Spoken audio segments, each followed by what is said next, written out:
Avez-vous déjà quitté le cabinet d'un médecin avec un bilan de santé parfait tout en sachant, au plus profond de vous, que quelque chose se passait dans votre corps qu'aucun test ne pouvait déceler? Des analyses impeccables, des résultats normaux, et pourtant une voix en vous continue de dire, c'est réel. Ce n'est pas dans ma tête. Quelque chose change. Si c'est votre cas, ce message a été écrit pour vous avant même que vous ne cliquiez. Dans Job 33 verset 4, le Créateur déclare, « L'Esprit de Dieu m'a créé, et le souffle du Tout-Puissant me donne la vie. » Votre corps n'est pas seulement biologique. C'est un temple, une demeure vivante où réside l'Esprit de Dieu.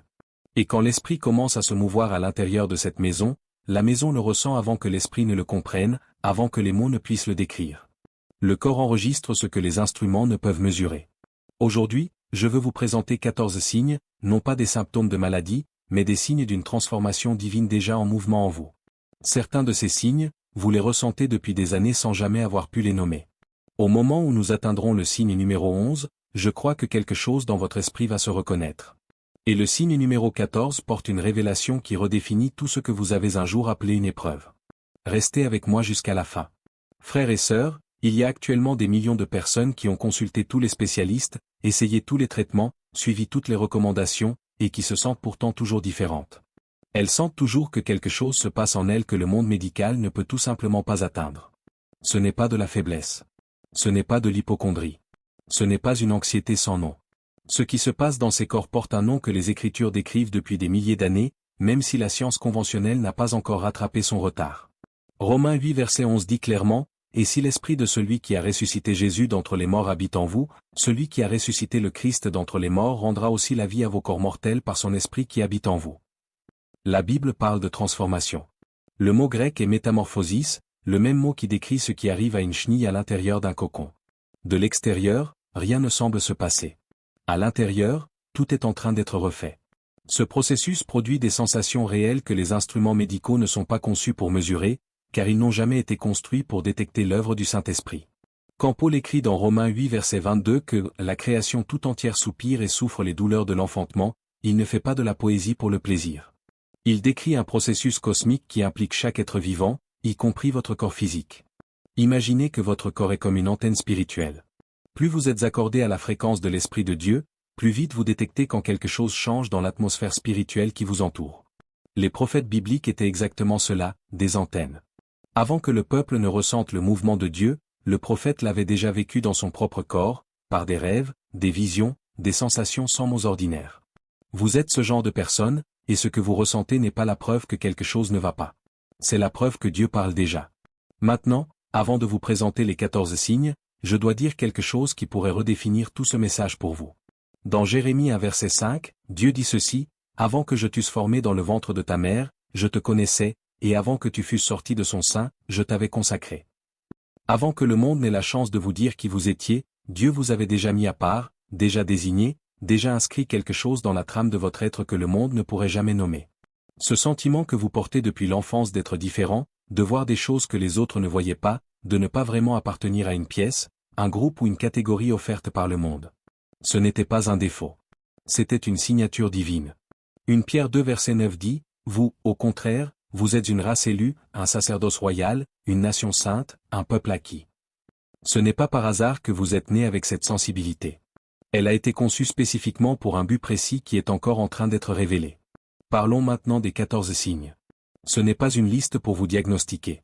C'est un miroir, et je crois qu'en vous y regardant, quelque chose dans votre esprit dira, « C'est moi. C'est exactement ce que je vis. » Signe numéro 1, un picotement inexplicable, une vibration dans votre poitrine qui ne correspond pas à votre rythme cardiaque, une sorte de sensation de bouillonnement intérieur que vous ne pouvez rattacher à aucune cause physique. Le psaume 45 verset 1 dit, « Des paroles pleines de charme bouillonnent dans mon cœur. » Le mot hébreu signifie littéralement déborder, être en effervescence de l'intérieur. Ce n'est pas de l'anxiété. C'est une présence, le champ spirituel de votre être qui se réorganise sous une onction plus profonde. Le Saint-Esprit n'arrive pas en silence. Il bouge. Et quand il bouge dans un corps qu'il appelle sa maison, ce corps le ressent. Signe numéro 2.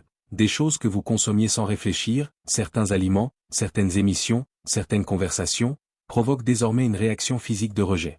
Ce n'est pas une décision mentale, ni une conclusion morale à laquelle vous avez réfléchi, mais une réponse instinctive et viscérale venant de plus profond que la raison. Hébreux 5 verset 14 décrit ceux qui ont le jugement exercé par l'usage à discerner ce qui est bien et ce qui est mal. Quand l'esprit grandit, il détecte ce qui le ralentit, ce qui le contamine, et le corps répond à cette détection. Ne luttez pas contre ce rejet. Écoutez-le. Ce n'est pas votre personnalité qui change, c'est votre esprit qui parle plus fort qu'avant. Signe numéro 3, des vagues de chaleur intense suivies d'un froid soudain. Pas de fièvre, pas d'infection, aucune explication n'apparaissant sur les tests. Le prophète Jérémie l'a décrit dans Jérémie 20 verset 9, « Il y a dans mon cœur comme un feu dévorant qui est renfermé dans mes os. » Ce n'était pas une métaphore pour le spectacle. C'était la manifestation physique de ce que l'Esprit de Dieu faisait au plus profond de son être. C'est le feu sacré, celui qui ne brûle pas pour détruire, mais pour purifier, pour séparer lors des scories. Si vous avez senti cette chaleur vous traverser sans cause, vous n'étiez pas malade. Vous étiez en train d'être affiné. Signe numéro 4, des éclairs de lumière périphérique, des couleurs qui semblent plus vives que d'habitude, des rêves d'une clarté extraordinaire, du genre où vous vous réveillez et les images sont toujours là, nettes et détaillées. Quand le prophète Élisée a prié dans 2 Rois 6 verset 17, « Éternel, ouvre ses yeux, pour qu'il voie, et que les yeux du serviteur se sont ouverts », il n'a pas vu quelque chose de nouveau. Il a vu ce qui avait toujours été là, l'armée céleste entourant la montagne. Les yeux spirituels ne s'ouvrent pas d'un coup.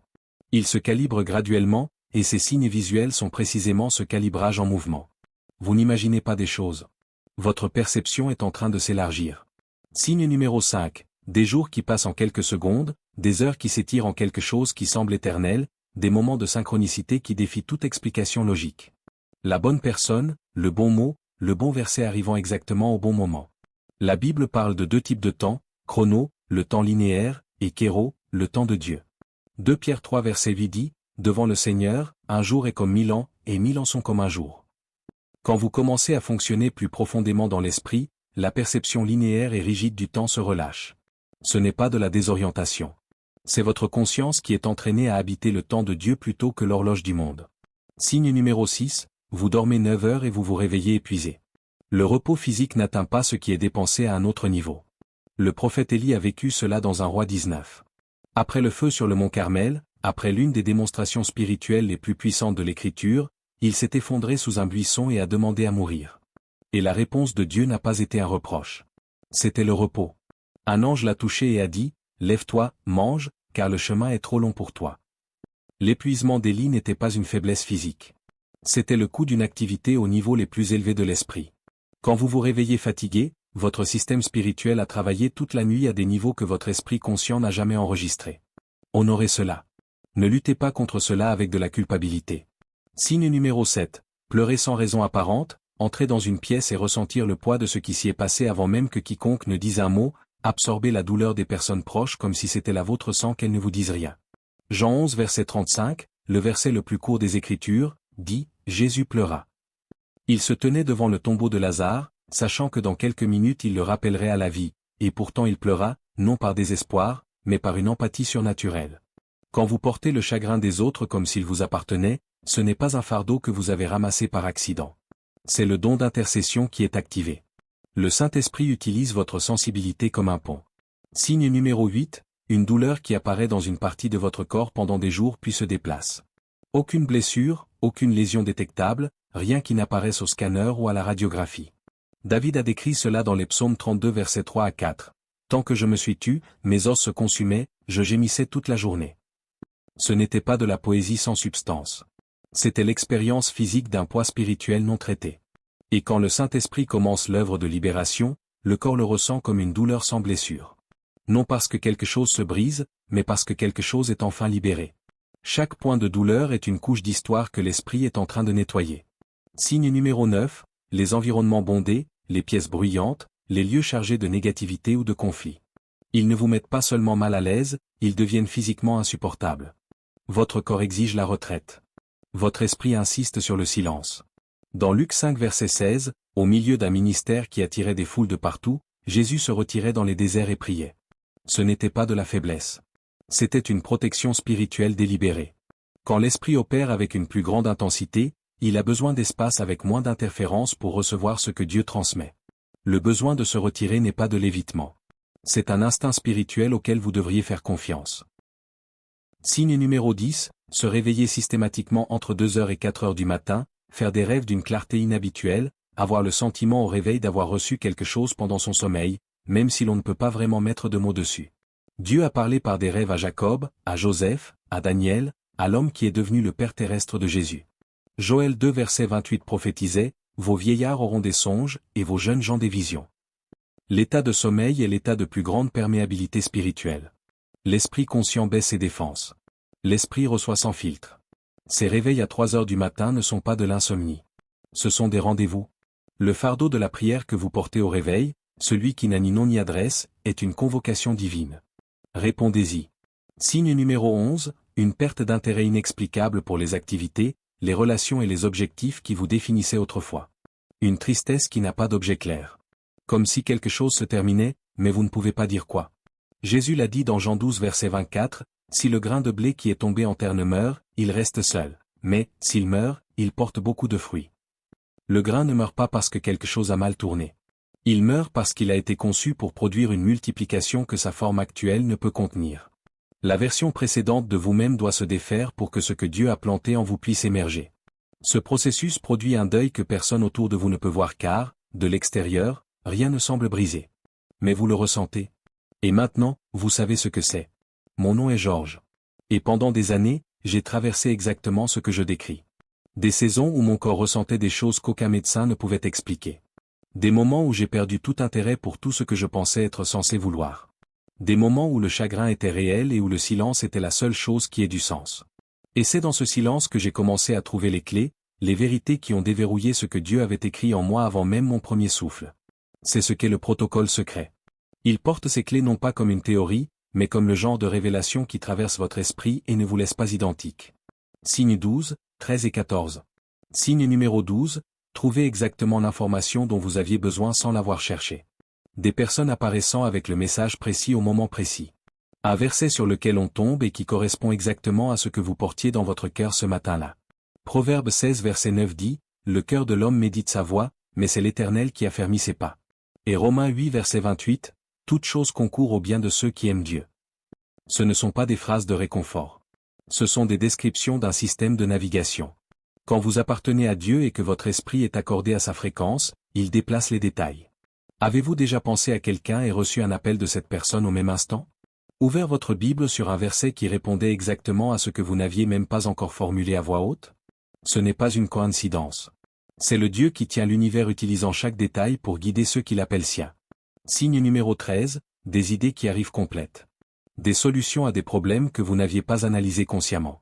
Une inspiration qui donne l'impression d'être dictée de l'extérieur. Un savoir qui précède l'explication. Une certitude qui s'installe avant que la compréhension ne se forme. Jésus a promis dans Jean 16 verset 13, « Quand le Consolateur sera venu, l'Esprit de vérité, il vous conduira dans toute la vérité, et il vous annoncera les choses à venir. » Le Saint-Esprit n'est pas seulement une présence réconfortante. Il est un enseignant actif. Une transmission vivante. Et quand un esprit est réglé pour le recevoir, l'information arrive avant que la question ne soit terminée. Les solutions font surface avant que le problème ne soit pleinement nommé. C'est le canal entre votre esprit et l'Esprit de Dieu qui est ouvert et opérationnel. Signe numéro 14, une certitude profonde et inexplicable que l'on veille sur vous. Non pas dans un sens effrayant, mais dans le sens le plus rassurant possible. Une conscience tranquille, même dans les saisons les plus difficiles, qu'il y a sur votre vie une main qui n'est pas humaine. Que les épreuves ne sont pas aléatoires. Que les pertes, les retards, les longs silences, tout cela est contenu dans un dessein que vous ne pouvez pas encore voir pleinement. Ésaïe 46 verset 10 rapporte que Dieu dit, « J'annonce dès le commencement ce qui doit arriver, et longtemps d'avance ce qui n'est pas encore accompli. Je dis, mes arrêts subsisteront. » Cette certitude, cette connaissance viscérale que vous n'êtes pas à la dérive, n'est pas un vœu pieux. C'est une intelligence spirituelle. C'est l'Esprit de Dieu qui rend témoignage à notre esprit, comme le dit Romains 8 verset 16, confirmant ce qui a été écrit avant votre naissance. Le sentiment que votre vie est écrite, et pas seulement vécue, est un signe. Et c'est l'un des plus significatifs. Frères et sœurs, chacun de ces 14 signes correspond à une étape de libération que le Saint-Esprit accomplit dans votre vie. Dans le psaume 51 verset 10, David priait, « Ô Dieu, crée en moi un cœur pur. » Le mot hébreu pour créer ici, bara, est le même que celui utilisé dans Genèse 1 verset 1. Il ne demandait pas une réparation. Il demandait une nouvelle création. Et une nouvelle création produit des symptômes. Elle produit de l'inconfort.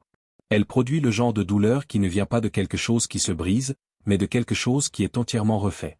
Le Saint-Esprit travaille sur les schémas générationnels, les structures de pensée, les blessures émotionnelles, simultanément à tous les niveaux. Votre corps est le terrain où ce travail devient visible. Ce que vous ressentez n'est pas la fin. C'est le processus.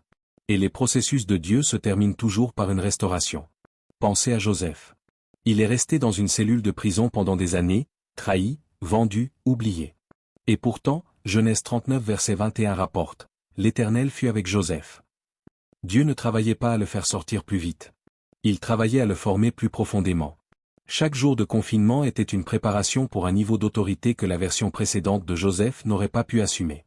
Et cette transformation intérieure est précisément ce qui l'a préparé à passer directement de la prison au trône. Qu'est-ce qui changerait si vous commenciez à voir chacun de ces signes non pas comme la preuve que quelque chose a mal tourné, mais comme la preuve que quelque chose en vous est préparé pour un niveau que vous ne pouvez pas encore pleinement imaginer. Et encore une chose, car je veux briser le mensonge le plus destructeur que ce processus peut produire. Dans 1 Roi 19, Élie a atteint le point le plus bas de sa vie et a dit à Dieu, « Je suis resté moi seul. » Et Dieu a répondu, « Je laisserai en Israël 7000 hommes, tous ceux qui n'ont point fléchi les genoux devant Baal. 7000 personnes invisibles les unes pour les autres. Chacune pensant être seule. Chacune portant son processus en silence. Mais toutes faisant partie du même mouvement, coordonnées par le même esprit, convergeant vers le même moment. Aujourd'hui, dans cette communauté, il y a des gens de dizaines de pays qui traversent exactement ce que vous traversez. L'épuisement, le chagrin, la sensibilité, les signes que la médecine ne peut nommer. Ce n'est pas une coïncidence. C'est le Saint-Esprit qui synchronise ses élus dans une vague. Car lorsqu'une profondeur spirituelle suffisante est atteinte collectivement, ce qui est débloqué n'est pas individuel. C'est générationnel. Vous n'êtes pas seul dans ce cas. Vous ne l'avez jamais été. La pression s'intensifie toujours juste avant la percée. Joseph est allé en prison juste avant le trône. Daniel est allé dans la fosse aux lions juste avant la plus grande faveur de sa vie. Les disciples ont vécu la crucifixion juste avant la résurrection qui a tout changé. Dans Zacharie 13 verset 9, « Je mettrai ce tiers dans le feu, et je le purifierai comme on purifie l'argent, je l'éprouverai comme on éprouve l'or. » Le feu le plus intense n'est pas un signe d'abandon. C'est le signe que le maître affineur applique la température exacte nécessaire pour séparer l'or de ce qui n'était pas de l'or au départ. Si vous êtes dans votre saison la plus difficile en ce moment, si tout semble s'abattre sur vous à la fois, écoutez ceci clairement, vous êtes plus proche du seuil que vous ne le pensez. L'intensification n'est pas un recul. C'est le signal le plus clair que le processus est dans sa phase finale. Serviteurs de Dieu, je veux que vous vous arrêtiez un instant et que vous receviez ceci. La transformation que vous vivez ne vous transforme pas en quelqu'un de différent. Elle vous ramène à qui vous êtes réellement. Éphésiens 1 verset 4 dit, « En lui Dieu nous a élus avant la fondation du monde. » Avant que le péché n'entre, avant que la peur ne commence, avant que le monde ne vous apprenne à vous faire plus petit, Dieu savait déjà qui vous étiez. Ce qu'il fait maintenant, ce n'est pas construire à partir de zéro. C'est enlever les couches qui recouvraient ce qui a toujours été là. Chaque signe est une couche qui tombe. Chaque inconfort est une version plus ancienne qui fait ses adieux. Ce qui émerge n'est pas une construction. C'est l'être que Dieu a conçu avant la fondation du monde, intact, complet, prêt pour l'œuvre pour laquelle il a été créé. Posez votre main sur votre poitrine et dites ceci avec moi à haute voix. Père Céleste, aujourd'hui je remets mon processus entre tes mains. Je lâche le besoin de tout comprendre avant de te faire confiance. Je déclare que mon corps est le temple du Saint-Esprit, et que ce que je ressens est ton œuvre en moi. Je décrète que le processus que tu as commencé en moi, tu l'achèveras. Car ta parole dit dans Philippiens 1 verset 6, « Celui qui a commencé en vous cette bonne œuvre en poursuivra l'accomplissement jusqu'au jour de Jésus-Christ. » Je ne suis pas un accident. Je suis choisi. Je ne suis pas brisé. Je suis en train d'être refait.